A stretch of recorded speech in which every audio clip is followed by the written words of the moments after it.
Independent samples t-test. In this video lesson, you can understand how you can run the independent samples t-test in SPSS, and you can understand in which situations you have to do the independent samples t-test and how you can write the conclusions based on the out from the independent samples t-test. In the independent sample t-test, here one independent variable is there and one dependent variable. The independent variable specifies which of two groups. For example, male versus female or trained versus not trained. Here the independent variable has two groups. Purpose of independent samples t-test is to know whether there is any significant difference between two groups. Here the researcher can understand whether there is any differences in the dependent variable, say for example, well-being, satisfaction, commitment, exist between the two groups. Example,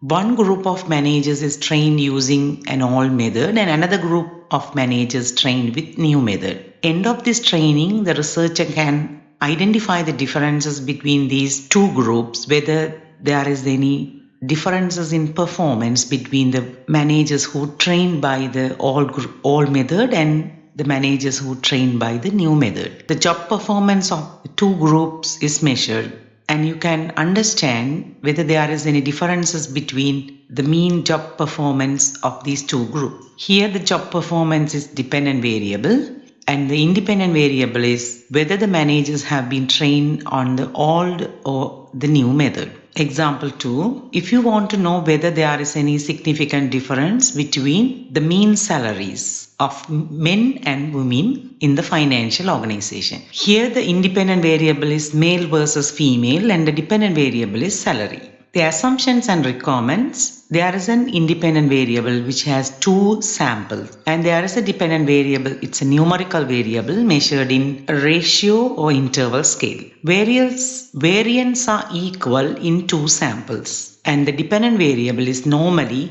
distributed. Then we will see how you can run this independent sample t-test in SPSS with an example. So example, to compare the efficiency of workers of two departments. One is private ownership and the other one is government ownership. 22 workers from private sector and the public sector departments have been selected and their average output per shift were recorded. Purpose of this analysis is to identify whether the efficiency or the productivity of workers of these two departments are same or different. Here the independent variable has two groups, private and government organization, and the dependent variable is average output. Now we will see how you can run this test in SPSS. The file is open. There are two variables. One is independent variable, that is department, which has two groups, private ownership departments and government ownership departments, and the output also recorded here. To run this test in SPSS, you have to click on Analyze. Compare means independent sample t-test. Here is a dialog box. Then you have to bring your test variable into the test variable box. Your test variable is output. Then you have to bring this output into test variable, and your grouping variable, your independent variable is department because you have two groups. Then bring the department into the grouping variable, and you have to instruct the computer. You have to instruct the SPSS how these groups are defined in the file. Then you have to click on define group, then select your groups which you have. Then group 1, that is 1 you have. Group 2, that is 2, that means private ownership departments and government ownership department. Then click on continue and click on OK. There are two outputs.